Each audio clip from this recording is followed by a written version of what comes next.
So now we will discuss some non-neoplastic epithelial diseases. There are two types: lichen sclerosis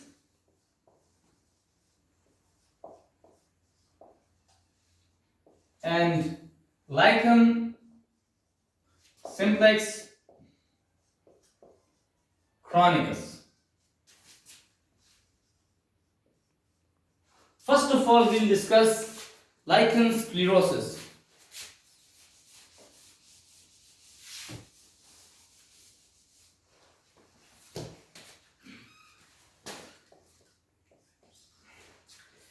This lichen sclerosis is characterized by some very important features.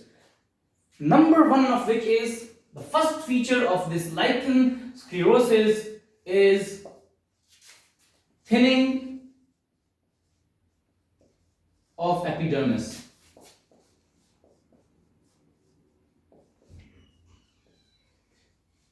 Keep this point in mind. Whenever there is lichen sclerosis, there will be thinning of epidermis. And whenever I say lichen complex chronicus, there will be thickening of epidermis. In lichen sclerosis, there is thinning of epidermis, and this thinning will lead to thin skin, and that is parchment like.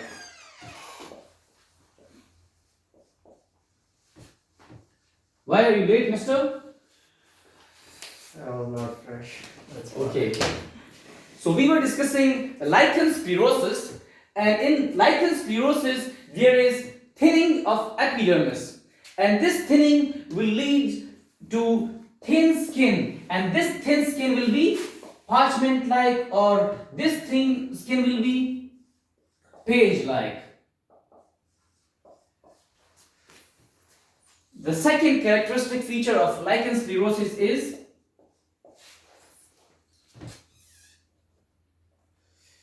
disappearance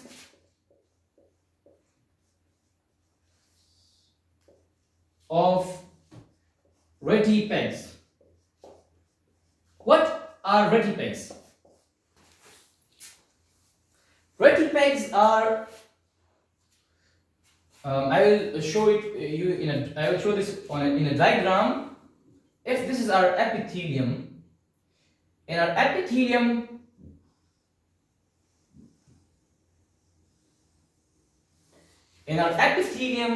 normally there are some depressions, and these depressions go deep into the dermis, into the subepithelial layers. Let's say this is our epithelium, and below the epithelium there is dermis. So these depressions that dips into the dermis are known as retipegs. So in lichen sclerosis, the first thing was that our epithelium was thin.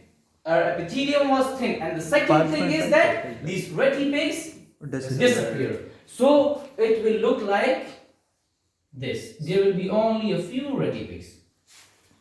There is thinning of the epidermis, and secondly there is disappearance of retipegs. The third thing.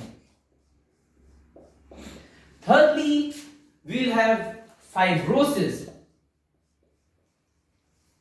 or we can also call sclerosis of dermis. There will be fibrosis of dermis.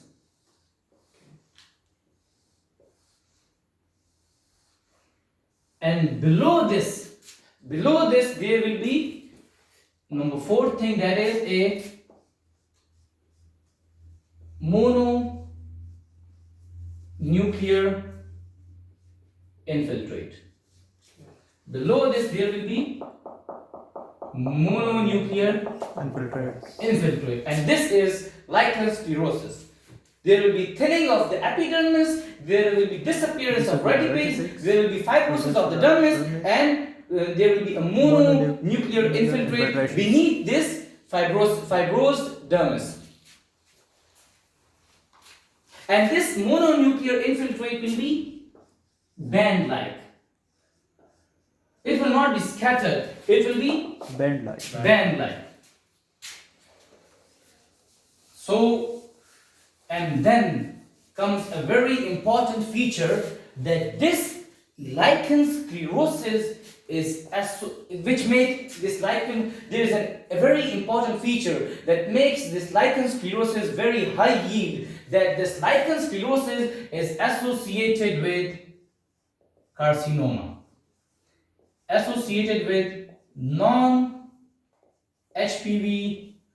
related vulvar carcinoma. So it is a very high yield point.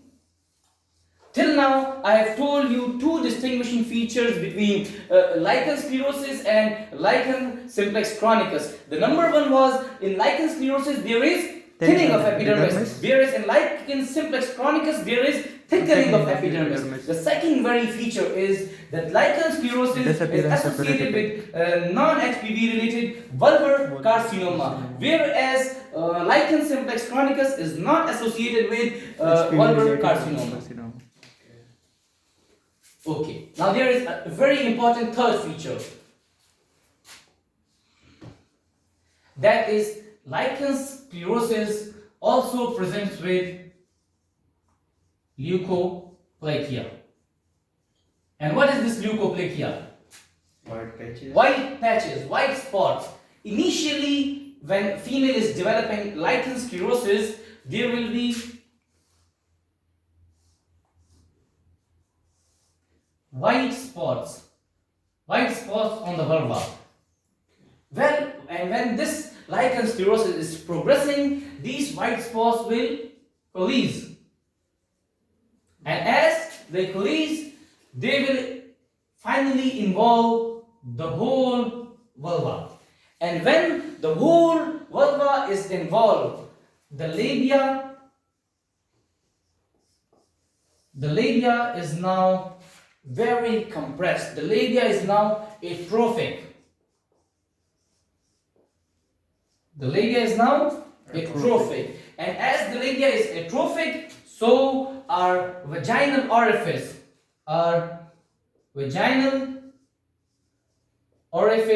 will be narrow. So this narrowing of vaginal orifice will lead to a clinical manifestation that will be pain during intercourse. The lichen sclerosis is associated with leukoplakia, and leukoplakia initially it presents as white small spots which then coalesce, and this when coalesce they involve the whole vulva, and when the whole vulva is involved, the labia is atrophic and vaginal orifice is narrow, which leads to pain during intercourse. So now you will ask a question that we have studied the whole of lichen sclerosis, but why was it caused?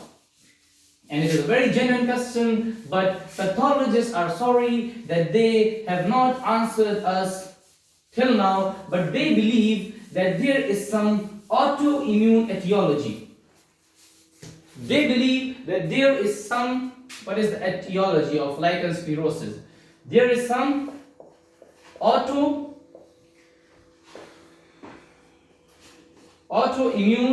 etiology, and they give two reasons to justify this. Number one,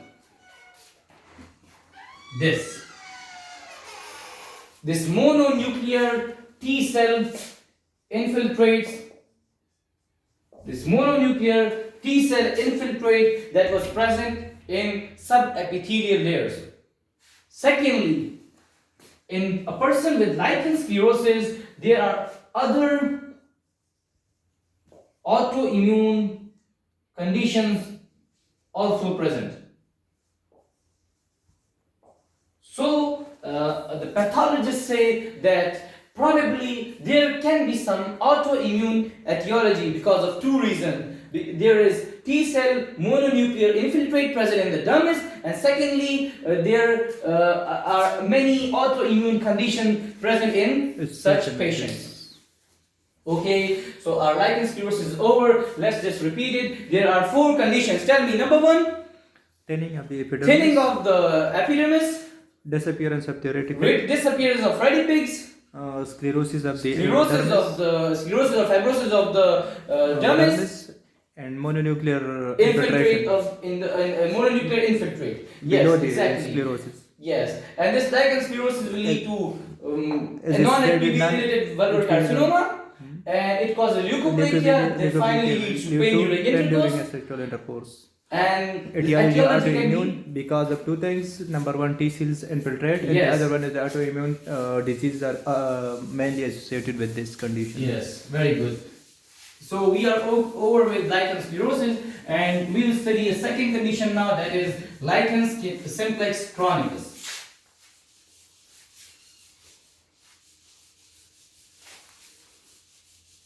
Now we will study lichen simplex chronicus. Lichen simplex chronicus, the first feature of lichen simplex chronicus, as you know, it will be thickening of the epidermis. of epidermis. Thickening of epidermis. And the second feature is that there will be hyperkeratosis.